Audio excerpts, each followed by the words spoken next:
आकाशवाणी रांची से प्रस्तुत है प्रादेशिक समाचार।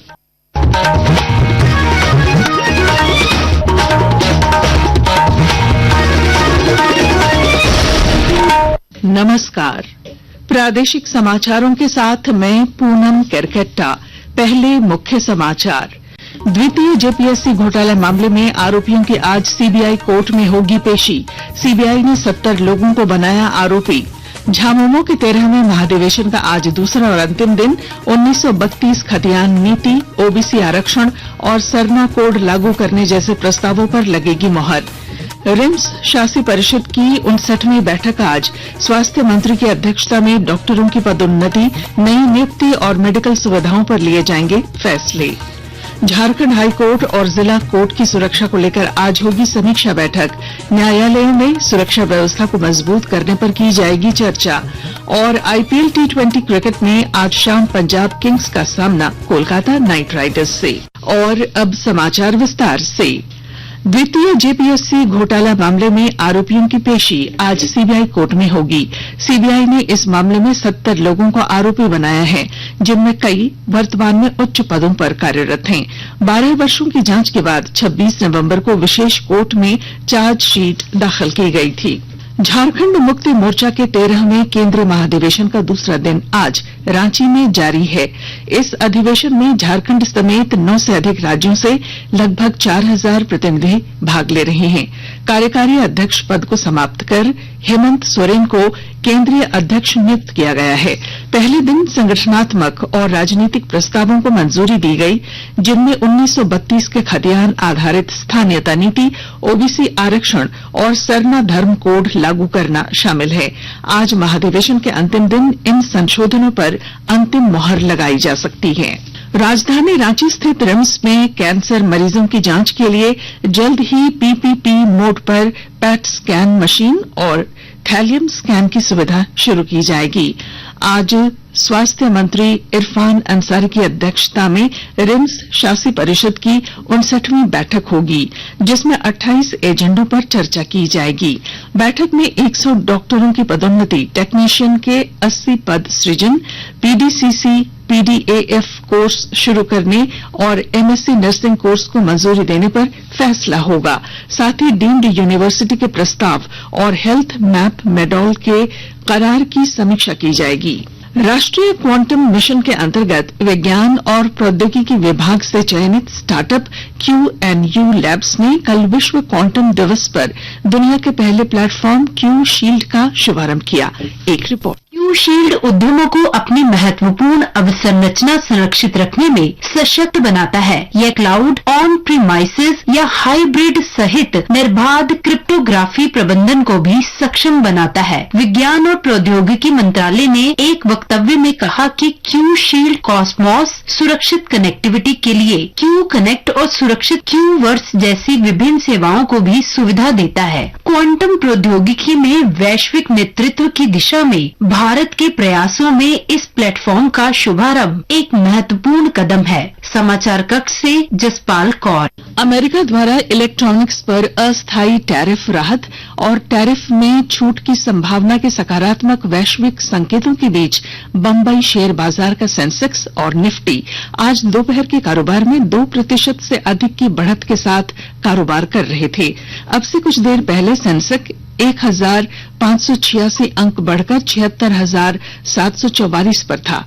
नेशनल स्टॉक एक्सचेंज का निफ्टी 479 अंक की वृद्धि के साथ 23,308 पर पहुंच गया। सर्राफा बाजार में आज रांची में 22 कैरेट सोने का भाव 87,700 रूपये प्रति 10 ग्राम है, जबकि चांदी की कीमत 1,02,200 रूपये प्रति किलो है। आकाशवाणी के ताजा तरीन समाचारों के लिए आप हमारी वेबसाइट newsonair.gov.in पर लॉग ऑन कर सकते हैं। ताजा समाचार X handle @AIR news alerts और Facebook page All India Radio News पर भी उपलब्ध है। आप प्रादेशिक समाचार एकांश के X handle @AIR news _Ranchi और Facebook page Akashvani news Ranchi, Instagram page तथा YouTube channel AIR news Ranchi पर भी हमारे बुलेटिन सुन सकते हैं। प्रादेशिक समाचार आप आकाशवाणी रांची से सुन रहे हैं। बिलासपुर रेल मंडल में चौथी और पांचवीं लाइन के कमीशनिंग कार्य के कारण चक्रधरपुर रेल मंडल से होकर गुजरने वाली कई महत्वपूर्ण ट्रेनें 24 अप्रैल तक रद्द कर दी गई हैं। रद्द की गई ट्रेनों में गीतांजलि एक्सप्रेस, समरसता एक्सप्रेस, टाटा बिलासपुर एक्सप्रेस समेत कई लंबी दूरी की ट्रेनें शामिल हैं। रेलवे ने यात्रियों से अपील की है कि वे यात्रा से पहले ट्रेन की स्थिति की जानकारी अवश्य लें। झारखंड हाई कोर्ट और जिला अदालतों में सुरक्षा को लेकर आज पुलिस मुख्यालय में वीडियो कॉन्फ्रेंसिंग के जरिए समीक्षा बैठक होगी। इसमें सभी जोनल आईजी, डीआईजी, एसएसपी और एसपी शामिल होंगे। बैठक में न्यायालय परिसरों की सुरक्षा मजबूत करने, सीसीटीवी कैमरे लगाने और आगंतुक निगरानी प्रणाली लागू करने की समीक्षा की जाएगी। साथ ही हाई कोर्ट परिसर में नियमित गश्ती और सुरक्षा ढांचे के निर्माण को लेकर भी चर्चा होगी। साहिबगंज जिले के बरहड़वा जीआरपी थाने ने 4,12,000 रुपए के जाली नोट के साथ पंजाब के 2 व्यक्तियों को गिरफ्तार कर न्यायिक हिरासत में भेज दिया है। एसआई बुद्धेश्वर उरांव ने जानकारी दी कि गुप्त सूचना के आधार पर पुलिस ने पूछताछ के बाद बैग की तलाशी ली, जिसमें 500 रुपए के जाली नोट के बंडल बरामद हुए। अपने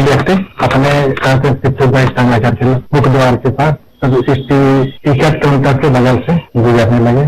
संदेश होने पर हम लोग उससे पूछताछ किए। अपना नाम बताए। एक का नाम है कृष, दूसरा का नाम है इंद्रजीत सिंह। दोनों पंजाब से रहने वाले हैं और दोनों के पास एक जाली नोट 500 का जो नोट है वो मिला। टोटल 4,12,000 बरामद हुआ है। चतरा जिले में आज जिला खनिज फाउंडेशन प्रशिक्षण भवन में स्वैच्छिक रक्तदान शिविर का आयोजन होगा, जिसका उद्घाटन उपायुक्त रमेश घोलप करेंगे। उपायुक्त ने पदाधिकारियों, कर्मियों, पत्रकारों और स्वयं सेवियों से शिविर में भाग लेने की अपील की है। भारत से हज यात्रा पर जाने वाले हज यात्रियों का कोटा बढ़ाकर इस वर्ष 1,75,000 कर दिया गया है। 2014 में यह संख्या 1,36,000 थी। सोशल मीडिया पोस्ट में अल्पसंख्यक मामलों के मंत्रालय ने बताया कि वह भारत की हज समिति के माध्यम से मुख्य कोटा के तहत 1,22,000 से ज्यादा हज यात्रियों की यात्रा का प्रबंध कर रहा है। बोकारो जिले के अभिभावक निजी विद्यालयों की फीस बढ़ोतरी की कथित मनमानी से आक्रोशित हैं। खासकर आर्थिक रूप से कमजोर अभिभावक अपने बच्चों की आगे की शिक्षा जारी रखने को लेकर चिंतित हैं। विस्तृत जानकारी दे रहे हैं हमारे संवाददाता। बोकारो जिले के अभिभावक निजी विद्यालयों की कथित मनमानी से आक्रोशित हैं। गौरतलब है कि यह प्रति वर्ष की समस्या है। अभिभावक संगठनों ने प्रति वर्ष की भांति इस साल भी अपनी समस्या शिक्षा विभाग और जिला प्रशासन के समक्ष रखी। जिला प्रशासन के द्वारा निजी विद्यालयों को किसी भी तरह का शुल्क बढ़ाने के पूर्व जिला समिति से अनुमोदन अनिवार्य किया गया। यह भी निर्देश जारी कर दिया गया कि पोशाक और कॉपी किताब के लिए विद्यालय दुकान निर्धारित नहीं करेंगे। अभिभावकों का कहना है जिला प्रशासन केवल खाना पूर्ति करता है। मनोज कुमार, आकाशवाणी समाचार, बोकारो। पलामू जिले के हुसैनाबाद में डॉक्टर भीमराव अंबेडकर की प्रतिमा चोरी होने से गुस्साए ग्रामीणों ने जपला छतरपुर मुख्य सड़क को जाम कर दिया है। वे जल्द से जल्द दोषियों की गिरफ्तारी और प्रतिमा फिर से स्थापित करने की मांग कर रहे हैं। मौसम। पश्चिमी विक्षोभ, साइक्लोनिक सर्कुलेशन और बंगाल की खाड़ी में बने निम्न दबाव के कारण झारखंड में मौसम में बदलाव हुआ है। पूरे राज्य में बारिश, तेज हवा, वज्रपात और ओलावृष्टि की संभावना को लेकर मौसम विभाग ने 18 अप्रैल तक ऑरेंज और येलो अलर्ट जारी किया है। साथ ही लोगों से सावधान रहने की अपील की है। पूर्वानुमान के मुताबिक झारखंड में मौसम में बदलाव देखने को मिला है और इसका मुख्य कारण ये है कि पश्चिम मध्य बंगाल की खाड़ी में एक निम्न दबाव का क्षेत्र बना हुआ है, जिसके कारण से जो नमी वाली हवा है वो झारखंड की तरफ आ रही है और जिसके कारण से काफी जगह गर्जन वज्रपात के साथ में तेज हवा भी देखने को मिल रही है, साथ में ओलावृष्टि भी देखने को मिली है। क्रिकेट। आईपीएल T20 क्रिकेट में आज चंडीगढ़ में पंजाब किंग्स का सामना कोलकाता नाइट राइडर्स से होगा। मैच शाम 7:30 बजे से शुरू होगा। और अब अंत में मुख्य समाचार।